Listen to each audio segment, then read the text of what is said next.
You are listening to Estonian Music Hour here on Finest Radio, and I'm here today with a bit of a legend in the online Eurovision community, the official Eesti Laul translator, quote-unquote, t2t2. Hello! Hello, good evening. Tere õhtust, hyvää iltaa. I don't think Ooh. the official one, but Hyvää iltaa. I try. Not bad, not bad. No, I said it very wrong just then as well. But how are you? The usual Eastern European meh. Yes, very, very classically Estonian, I would say. I don't think when I ask Estonians how they are, I feel like everyone is always caught off guard, and either I get like fine, or then I get life story, and never anything in the middle. It's actually a reverse tactic for you on Americans because they never know how to react to it. Oh, like if you ask an American how they're doing, you mean? If an American asks how we are doing, we say meh, and they're like, oh, what do I do now? Yeah, what? Well, I mean, it is a ritual, isn't it? Because we're expecting that you're going to say good you, and then we'll go good you, like in that TikTok, and then we'll just keep saying good you over and over again until someone gets hungry or needs to go to the bathroom. And then we just go meh. Hey, so thank you so much for coming on the show with me today and sitting down. I feel like you and I have been talking to each other now. Gosh, it's got to be like what, almost 4 years or more. But how did you become kind of active in the online Eurovision community, and how did you become sort of this official Eesti Laul live translator? Oh, well, it actually started in a completely unrelated community. It was a little show podcast on the internet, which I actually can't say the name because it's not radio friendly. But one of the people in that fan club was an American, was watching Eesti Laul back in 2012, 2011, when it had a lot of weird clips in between. The show was actually good. And he was like, hey, what the hell is happening in Estonia? I was like, it's Eesti Laul. And then he was like, no, really, what is these clips in between the songs? And I was like, oh, I'll just translate. And then that went okay. Next year, I was like, hey, do I start that again? Yeah. So I posted a few tweets that, hey, if anyone else is interested, go join this IRC channel. And then another translator, Licia, actually joined me back then. And it's way easier to do it when you have two people to share the load. And then it kept growing. Once IRC is difficult to join, so we started switching over to Reddit Live, and then more people started rating it. Then at some point I was like, well, if you look at how Eurovision fan blogs cover local selections, it's the quality is questionable. It's quite bad. It's quite bad, honestly. Especially when it's a weird language like Estonian. So I was like, maybe I should just start translating stuff. And so I started translating random videos in the ESC Discord. And at some point I was like, okay, I posted stuff in the Discord. In like 10 minutes, 10 messages, it's gone. Nobody's going to scroll up to read. So then I was like, okay, let's also make a Twitter account, now Blue Sky, and like it just kept rolling out of control. And suddenly this is your life now. Hobby. So hobbies. But you've been doing it. I mean, you said 2011, 2012. That's what, like 12 years now you've been doing this. I didn't even realize you've been doing it for so long. I mean, how have things changed in that time? Obviously, Eesti Laul has changed quite a bit. I feel like the Estonian music landscape has also changed quite a bit. But like, if you think about then and now, what are the biggest kind of differences that you've noticed? Well, the show has got worse. You think so? Yeah, because back then there were the vaheklippid, so-called, or the clips that are like completely random, usually commentary on society. And then once Tommy Rahula took over, he was very hard on let's focus on the musicians, and the clips were gone. And I think that has made the show quite worse for the average people, because then it's all about the quality of the songs and less about is it a good show as a whole. You know, it's interesting. You're not the first Estonian who's kind of expressed this to me. One of my friends was watching OMK, which is the Finnish selection, as you know, last year, and was messaging me and saying that, like, for them, they just felt like OMK was on, as a show, on a different level, irrespective of how the songs were, but the actual overall cohesion of the event felt more like a cultural moment per se than than what Eesti Laul has become. Yeah, OMK has really it is clearly a tier above all of the other selections, and I have secretly I have voted a few times in the UMK, even though it's officially not available. But turns out you can give a free vote in ULAB even if you're Estonian, like me. Yeah, I think Eesti Laul might at some point need to also consider if the plan of giving a wide stage to as many artists as possible is actually its downfall. Yeah, I mean, there are aspects of Eesti Laul that I really appreciate, though. I like the fact that there are more songs. I mean, I think, the fact that on some years there've been, was it in like 2020 or 2021, there were 40 songs technically in the whole selection. So I do appreciate this compared to OMK, which is 7, which I don't think is enough. But yeah, I feel like I get what you're saying about like the clips and things. I feel like there's been some element of that, at least like the last couple of years. There's been some kind of comedy or kind of sketches, but definitely not at the level that there used to be. But moving on, I guess, to the present, not spending too much time in the past. As of Friday, all of the songs are released for Eesti Laul 2025. What are your thoughts? It's mixed. There are definitely a few way outstanding songs. For example, Andrei Sevakin and Karita. You wouldn't expect a song from Andrei Sevakin that goes this hard with a completely new artist collaborating with him, who's actually his girlfriend and has never been on the stage before. I look forward to if it's a mess on the stage because they clearly have a lot of vocal effects ready to, but I'm not sure if it's going to perform that well live. I was thinking the same thing. When I first heard the song, I was quite caught off guard. I was like, all right. I was definitely not expecting something that sounded like that from Andrei Sevakin, just like you. But yeah, the kind of chorus or the main kind of repeat my Yasin part, I'm just not sure how they're going to make that work live because, well, Andrei's very good in front of the camera as a speaker and as a presenter, but as far as like a showman, I've always kind of felt like he was lacking something, especially if you think back to the year where we had Ragimis Nusab when he was on stage with Grete Baja. It was very clear who the entertainer was of the two of them, if you know what I mean. So I'm cautiously optimistic. I would say it's a great track, but yeah, I think it's going to really come down to how well they're able to pull it off on stage. Yeah, he has done some travel shows in between the break he has done. But I'm definitely more worried about Karita because she's a new singer. There are some really obvious auto-tune on her voice. It may not work as well in a live stage. We all heard what happened last year with Wunderbar's Marilyn Malek's voice. Yeah, of course. It's always a risk when you bring someone out for the first time.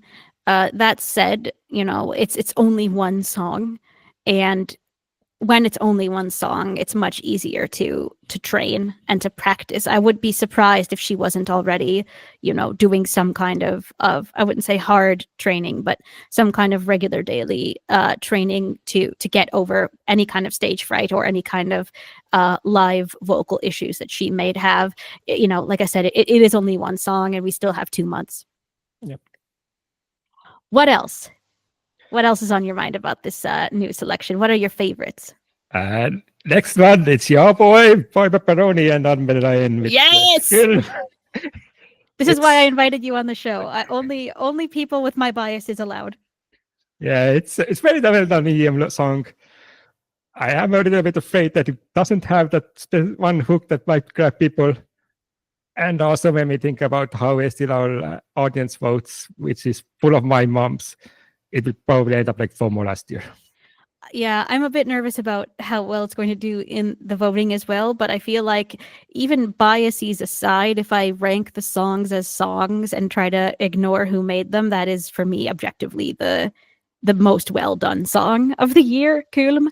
I feel like there is a hook though, like especially when like she gets into it and like there's like the oh part, like that is in my head constantly now. So yeah, I don't know. It's also one of those things where it's going to be interesting to see what they do live and how they kind of do the staging. Are we going to see Boy Pepperoni on stage, for example, or are we just going to see Anne Marlene kind of singing and doing some cool movements from the music video.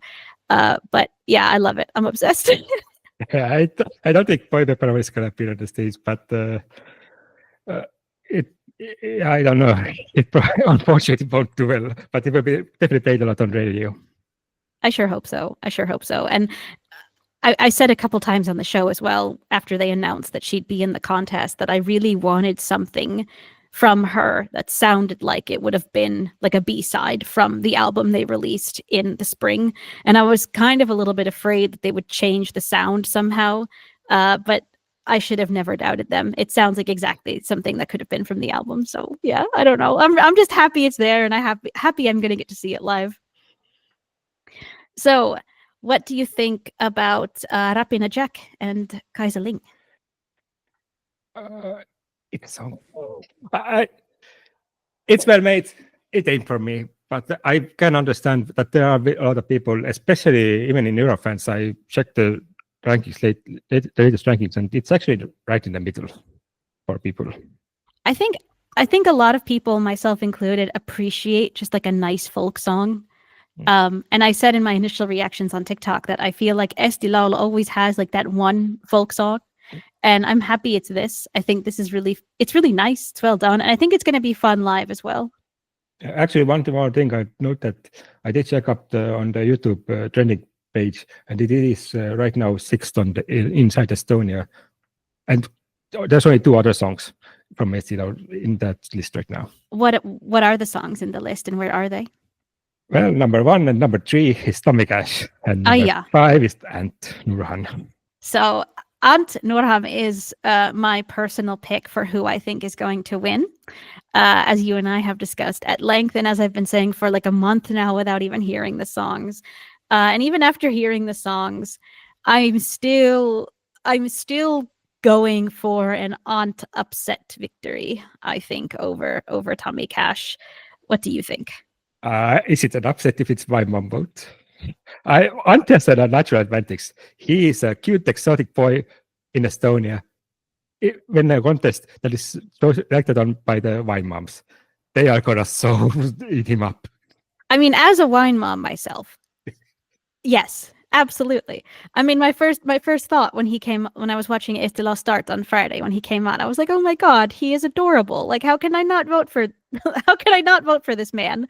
And I think there have to be other people like me around my age, mid-30s, who don't quite understand Tommy Cash's image, understand that he's an artist and he does his thing, and that's all fine, no disrespect whatsoever, but who definitely don't fit into the demographic, who just want like a nice ballad, and on to serving a nice Eurovision ballad. Yeah, I would have preferred something closer to Kuisin Pole, another song he made with the exact same songwriters that is a lot more radio safe, so a lot more boring, but it would work so much better. Yeah, I feel like, I don't know. It's going to be interesting to see what the staging is like, but his voice is just so gorgeous that I can definitely see a situation where he holds some of those notes from that song, and it just, similar to kind of Allika's notes in Bridges, that, some of those big moments, I feel like, that might do it for him. That might be the thing that really makes people go, wow, and bring the votes in. Yeah, staging is going to be important. He has already spoken in interviews how, even since he was in Turkey, since he's been in Estonia for 6 years, he still had the dream of going to Eurovision, and he has a clear concept, having set up from the song, from the staging, everything. The staging is important. Estonia's bad at doing staging. And the same goes for Tommy Cash. For Tommy Cash song, it's also going to be very important how he stages it, because the song is not his usual thing. Yeah, I have to say my first reaction when I heard it, because I was expecting a party song, like a proper, party banger. And my first reaction when I heard it's espresso macchiato, right? Yes. Yep. My first reaction when I heard it was, this sounds very Finnish. And that's not necessarily, I think, what he nor the audience was going for. But at the same, Especially since his song cover is Johannes Naukinen, we also wrote Cha-Cha-Cha and yeah.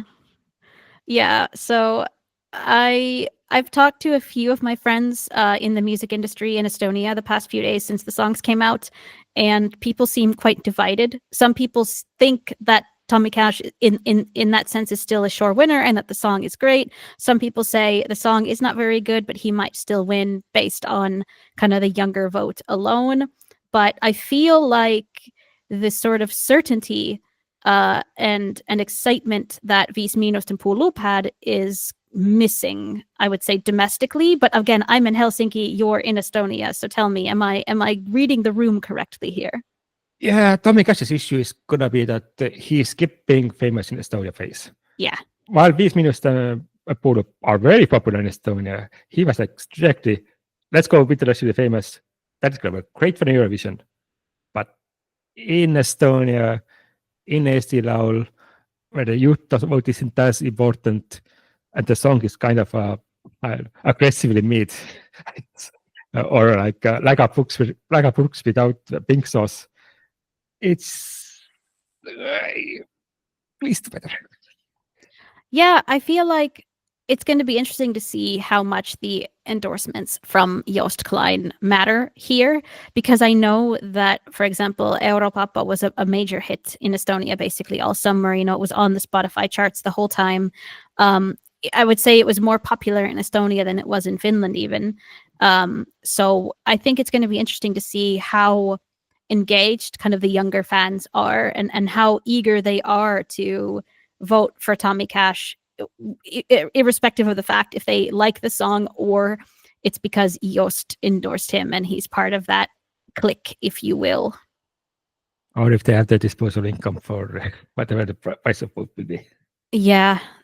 What do you think? Is it going to be cheap? Or again, are we going to stick to €1.30 or are we going to go back up? Since they scale down, it's probably going to be the same. Yeah, I hope so. It's expensive. I feel like voting should never cost more than €1 in Eurovision. I feel like once you go over €1, I think you're just being greedy. Yeah, and we can see, for example, Spain announced that this year they are going to switch to free voting because they had like 4 times the viewership compared to Eesti Laul, but half the votes compared to Eesti Laul. So like, yeah.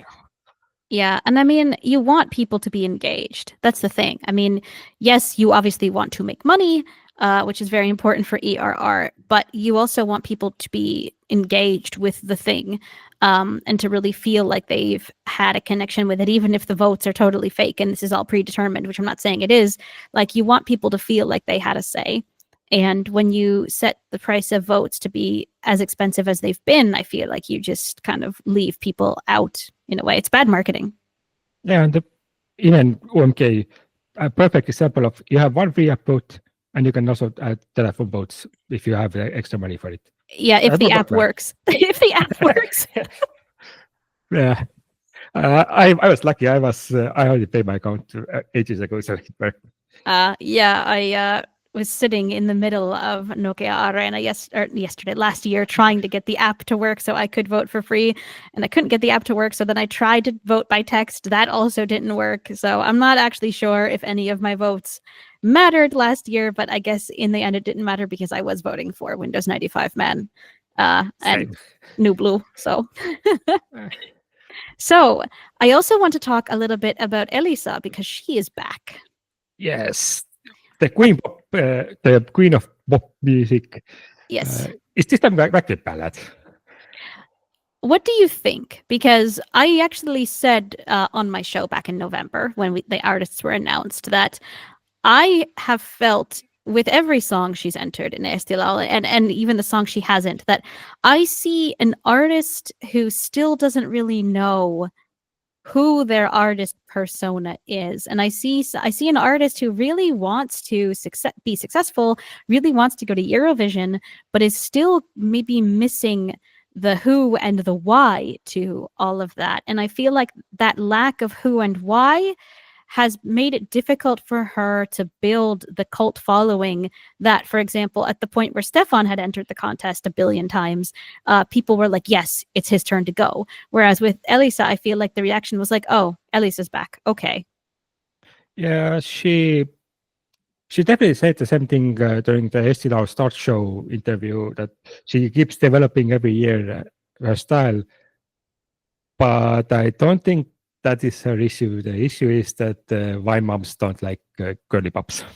You think so? Yeah, there's the historic proof of it, be it FOMO, be it whatever, even Bad Philosophy, her previous song. In the case of this song, I think it's purely just to get revenge on his cheating husband.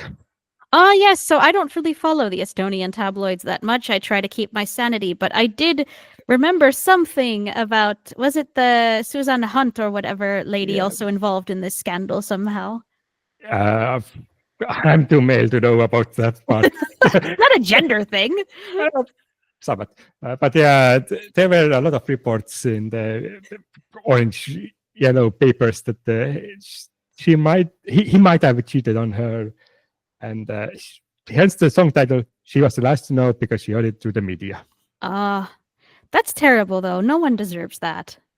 Yeah, unfortunately, she hasn't really commented on if the song is actually about this, but I'm sure every yellow paper is like, yes, this is, give us clicks. Yeah, like I said, I try not to read the tabloids just because it's so unhealthy. And I feel like a lot of times they're just setting people up to fail, but no, I'm curious. But hey. At least she's doing okay in the rankings. Yes, and also her dog is cute. Rosie. So, yes, we've got that going. So what do you think of Stereo Terror? Because when I first heard the name and that they were Finnish, I was like, oh no, what is this? Is this another band that no one has ever heard of that's just going to Eesti Laul for the memes, I guess? But then I Googled it, and one of them is the singer of a very successful, famous Finnish metal band. So yeah, really interesting. What do you think? So it's definitely an UMK reject. You think so? Apparently there's some proof that I haven't really checked, but it's actually not a bad thing. Unlike Melfest rejects, it's so far a good thing because UMK is just so much better than Eesti Laul. But yes, this is a great combination of disco and metal, and I love it. It's not gonna win. Do you think it's going to do well, though? Because while I don't see it winning, I'm hoping that it's going to do better than, for example, Brother Apollo last year, who, if I remember correctly, came in last or second to last. I think that is too dependent on how they do live. I haven't checked any Stereo Terror live performances. If they can do well, top 10, okay, sure. So what, you keep mentioning the rankings, and I haven't checked them. So for our listeners, what are the current rankings as of today, December 8th? So I'm using the Eurovision scoreboard app as a source because usually it has a lot more people checking in. If you look at the bottom, it's Gem98 and Rapina Jack, Joel, Franz Bertuli, and navigate to top 10. Felin, another Finnish, Swedish artist. Yes, love her. Anna-Selin, Ant, Minimal Wind, Janek, Tomikas, Elisa, Anmalen, and then first is Andrei Savakin and Karita. That's so interesting that Andrei Zavakin is currently number one. I would have never, like, of course, now that I hear the song, I understand it. But like, if you would have asked me on Thursday who would have been number one, I would have never imagined. That's so crazy.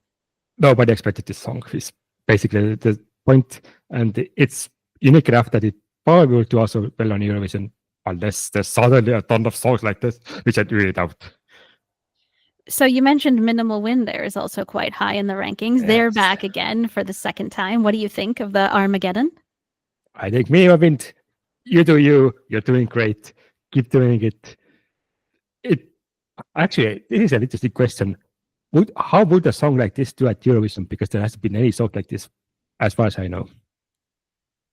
I wondered the same thing, actually, and I feel like it was the same for What to Make of This back in 2022.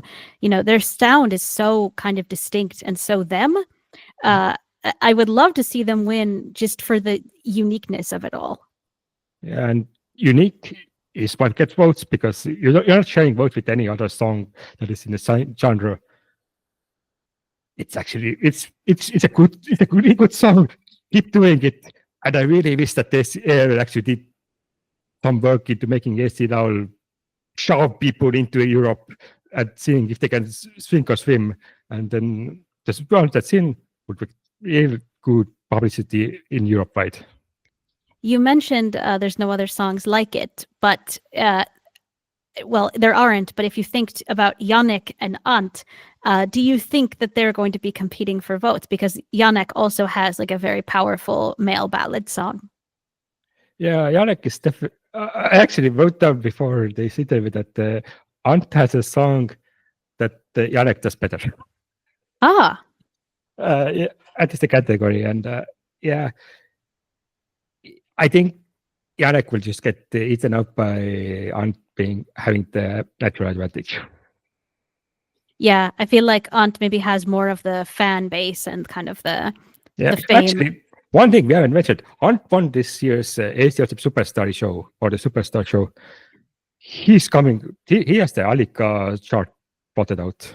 Yeah, that's kind of what I was getting at before, that he has the Alika advantage, as I'm going to call it from here on out, and that, you know, he was able to get fans and get a platform earlier this year, and he's still riding that wave, I feel like. So yeah, Yannick, you know, he lives in the UK. I'm not sure how much he does domestically in Estonia these days. So I feel like all. Ever since he appeared on Yannick also appeared on Eesti Superstar, but since then he was like hasn't been active in Estonia, and if he has been, it has been Eesti Laul. Yeah, so I feel like he's at a disadvantage, even though I do think the song is great. Yeah, I mean it's a high quality song. It's totally normal. It's a good thing that's normal. It's a bad thing that is completely normal. I was a big fan of House of Glass as well, though, so I think I just have a type. Yep. But hey, we mentioned briefly Felin, a Swedish-Finnish singer who has competed in, I can't call it UMK. Everyone on Discord roasted me on Friday when I called it UMK, so we just called it Eurovision, I guess, back in those days. But she competed then in 2010, and then I think she's mostly been performing in Sweden since, but now she's in Eesti Laul. Yeah, it's a rehash of an Avril Lavigne song. You think so? I definitely. I actually got hit from saying that it's also a Melfest reject, but it's an Avril Lavigne song that is 10 years a bit late. I do think the sound is definitely early to like mid 2000s radio. I actually think she reminds me more of Fifi Dobson if we're comparing her to Canadian singers. I don't expect you to know who that is. That's fine. I am old and foreign. But if you look up Fifi Dobson, I think you'll understand the comparison a bit more. But I do think there's a place for songs like this, both in Eesti Laul in Eurovision. I'm not sure, you know, if she's going to win the whole thing as such, but I like that she's here. I think it's important that she's here, and I think like having you know, this kind of women with attitude thing is always a good thing. So yeah, if you have 15 songs, someone's got to fill out the right side of the scoreboard. Alla Newt. So speaking of Sweden, That was not scoreboard. Speaking of Sweden, not the other side of the scoreboard, how dare you? Anna Salin is also back, and I see her doing very well this year. And I say it's a Melfest reject that is gonna do. Oh no. I think she's got a really good chance of coming in the top 5, actually. Just for the sake of the fact that she is Anna Salin. She's just so likable. I know that you've said that the wine mom demographic doesn't really love girly pop songs as such, but I think Anna Salin is different just because of the history with representing Estonia and so on. I think she's a fantastic performer, so I see her doing very well, even if the song is, you know, just sort of more of your typical pop song in that way. I think she's got a good chance of coming in the top 5. Yeah, last time he was in Eesti Laul in 2022 with the champion, it did get 4th place. Yeah, that's what I mean. But yeah. I mean, it has the super backs of Dagmar Oja and Kaire Vilgats, so Yes. they will support her well. Yes, and I mean, I feel like they turn live performances into live shows, in my humble opinion. Like you cannot tell me that they do not make or break kind of performances with their backup vocals.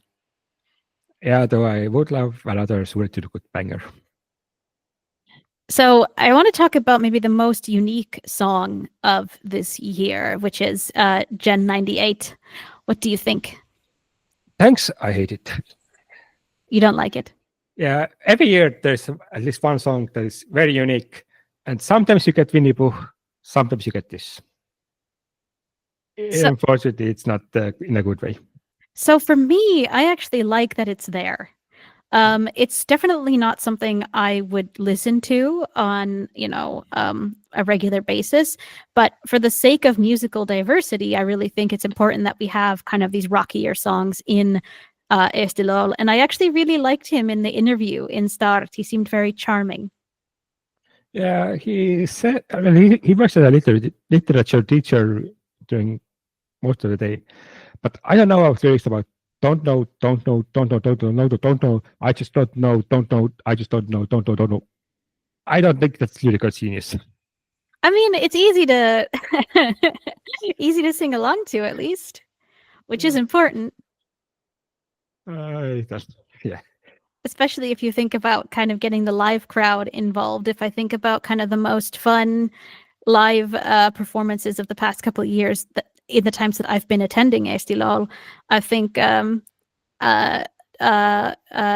Tuju by Meelik was one of those things, because live that do you know what I mean thing was really fun to sing along to. And then also actually Yksi Samm Korraga was also really fun to sing along to live. I think Yksi Samm Korraga had the loudest sing along of any of the songs that year from the live pit. So yeah, those are in choruses. In this case, I don't see that one line in its chorus. Yeah. But you don't have to agree with me. Yeah. We are allowed to have different opinions. And maybe for the sake of Reddit and Discord, it's good that you and I are not always on the same page. Otherwise, we become the middle-aged chorus of negativity that I feel like we've been the past week. Yeah, I mean, negativity is how we get to clicks. So we gotta be all negative. We gotta get views up. Come on. That's true. We gotta get those clicks. Hey, Tulli Rand is back. Yeah, she's back with she has Cecilia and Sander Sadam as her songwriters. They had a great song last year, FOMO. I don't know what happened to it. Yeah, FOMO was really good, wasn't it? Yeah. I think this kind of song, similar thing with Joel and The Eyes Don't Lie. Both of these songs are just not for me, I would say. I'm not really a fan of this kind of, I don't know, slower kind of thing. Do you know what I mean? I like in Finnish you would say I like meininki, I like when things are going and happening, and these are not bad songs, but I feel like both of them are, at least for me, maybe on the bottom of my list, unfortunately. No offense to either artist. Yeah, they're songs that will have definitely like 100 fans were like, yes, this is my song. But it ain't for me. Same for Joel, same for Frans Tikkerpoo's song. Oh yeah, Frans Tikkerpoo. The Guy's in Trouble. You think so? Well, besides the fact that he released the song a day early. Oh yeah, true. That's right. He did accidentally leak his own song, didn't he? Yeah, I mean, it's a completely different song to Frans Tikkerpoo's previous doing. It would probably work well, but it's also in the same category of there's a very small dedicated fan base. Good for you. It's not gonna do that greatly. On the whole, though, how would you rank the 15 songs we have so far in terms of, if we compare to last year and maybe the last 5 years? Where does Eesti Laul 2025 rank? I would say that it's hard to judge, because in this case it's all one show, one big final. Well, in previous years you were able to rank like specifically how the finals did. In this case, I think there's four really good songs. it at the top.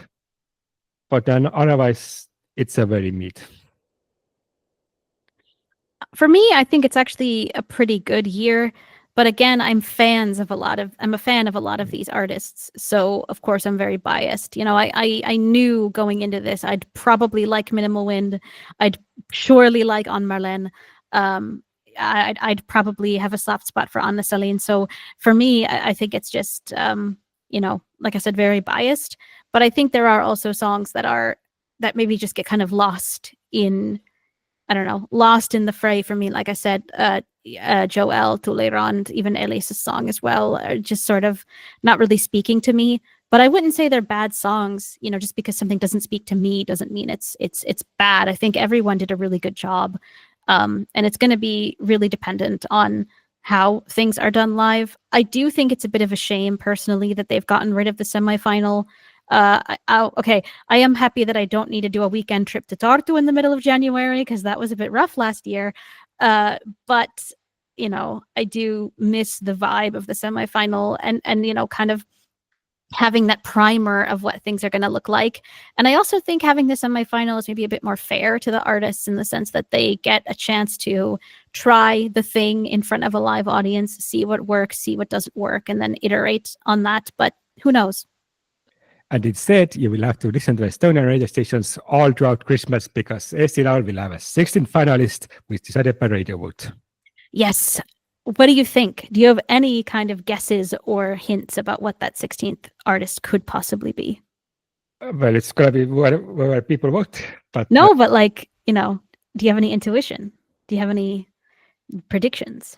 I really hope we don't have a Baby Lasagna situation because in addition to the top 20 that were left out, they will also play a lot of songs that didn't make even those top 35.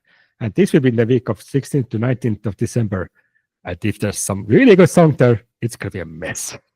Yeah, I've heard some rumors about artists who submitted songs but that weren't selected.